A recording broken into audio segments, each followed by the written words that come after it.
అందరికీ నమస్కారం. రాష్ట్ర ప్రజలకి, శ్రేయ ప్రజలకి, ప్రతి ఒక్కళ్ళకి కేఏ పాల్ గారు ప్రజాశాంతి పార్టీ అధినేత. ఆయన మాటలు ఎలా ఉంటాయంటే అందరూ వినే ఉంటారు. మరి ఆయన హైదరాబాద్ ఎలా అభివృద్ధి చేశారు ఒక్కసారి చెప్పండి. మరి ఆయన చిచ్చు పోసుకున్నప్పటి నుంచి అభివృద్ధి చేస్తూనే ఉన్నాడా హైదరాబాదును? ఆ చిచ్చులోనే మూసీ నది నుండి భాగ్యనగర్ వరకు మునిగిపోయేంత వరకు కూడా అభివృద్ధి చేస్తూనే ఉన్నట్టున్నాడు చిచ్చు పోసుకుంటూ. మరి బుష్ వాళ్ళ పెద్దనాన్నతో కలిసి హైదరాబాదును అభివృద్ధి చేశాడా? పునర్నిర్మాణం చేశారా కేఏ పాల్ గారు? ఒక్కసారి చెప్పండి.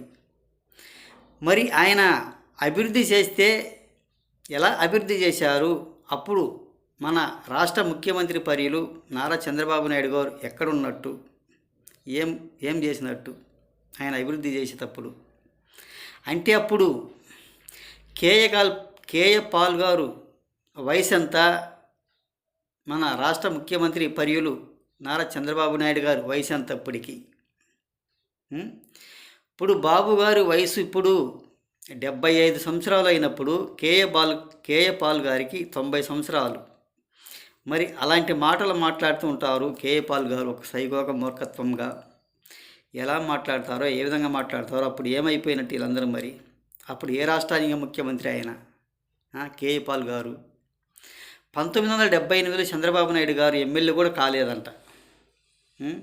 కేసీఆర్ సార్ మరి 1998లో ముఖ్యమంత్రి ఎలా అయ్యారు? ఏ విధంగా అయ్యారు? మరి మన భారతదేశం ప్రధానమంత్రి నరేంద్ర మోదీ గారు కనీసం కానీ సర్పంచ్ కూడా కాలేదంట.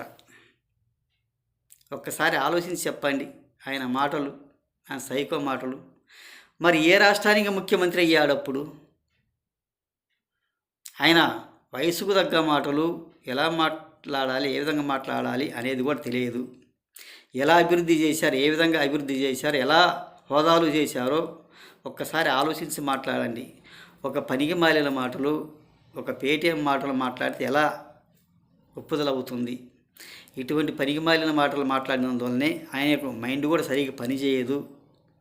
ఆయన బైబుల్కే పరిమితం కానీ రాష్ట్ర అభివృద్ధి కోసం కానీ ఇటువంటి వాటి పనికొచ్చేవాళ్ళు మాత్రం కాదు రాజకీయాలలో. మరి ఆయన ఎలా అభివృద్ధి చేశాడు చిచ్చు పోసుకుంటూ అనేది ఒక్కసారి ఆలోచించవలసిందిగా ప్రతి ఒక్కళ్ళకి హృదయపూర్వక ధన్యవాదాలు.